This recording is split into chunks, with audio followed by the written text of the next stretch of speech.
Hey everyone, I want to talk about why it is not a sin to call Sunday a Sabbath.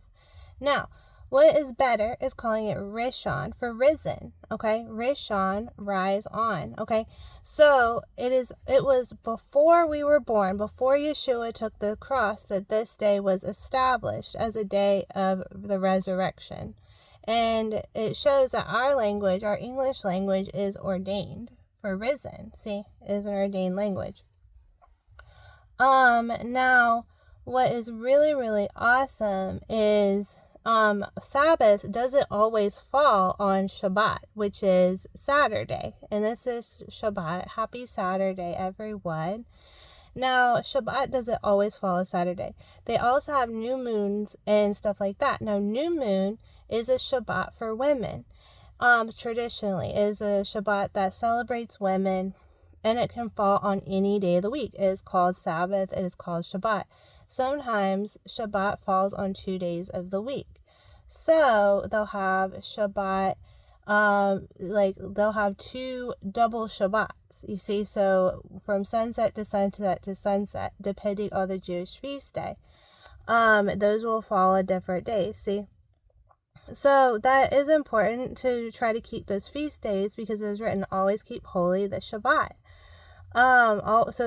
So you have to know those feast days, even in the Catholic Church, because we have saint feast days and stuff like that, that are considered holy days of obligation. I want to encourage everyone, instead of calling those holy days of obligation and calling Shabbat a holy day of obligation, call it a delight. He said, call my Sabbath a delight. I was like, oh, we called it an obligation instead of a delight on accident. I was like, I don't know if that's offensive to anyone or Daddy, but I just saw that and I was like, oh, we should call Sabbath a delight. And then I wanted to tell you guys so what is really good is on Purim.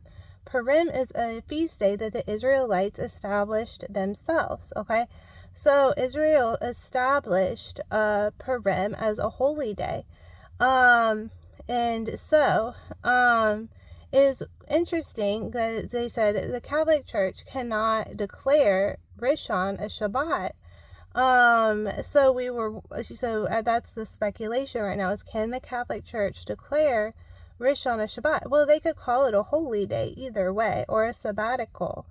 So they say treat it similar, with set apart and with respect, because that's the day he resurrected. So we have Shabbat, the day he was in the tomb, then the day he rested, and then we have Rishon, the day he resurrected. And they say keep both of those days set apart, keep them holy, keep them happy, call it a delight, that you get to rest, that you get to love, that you get to spend time with family. If they do not hinder your bike, it's not like a Rishon. They have no rule about that.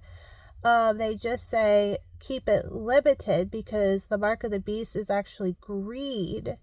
Okay, the mark of the beast is actually greed. Okay, so they said out of respect, limit buying and selling. And spend time with your family. And if you do buy and sell, spend time with your family. Make it a very loving day, fun and loving day. So, I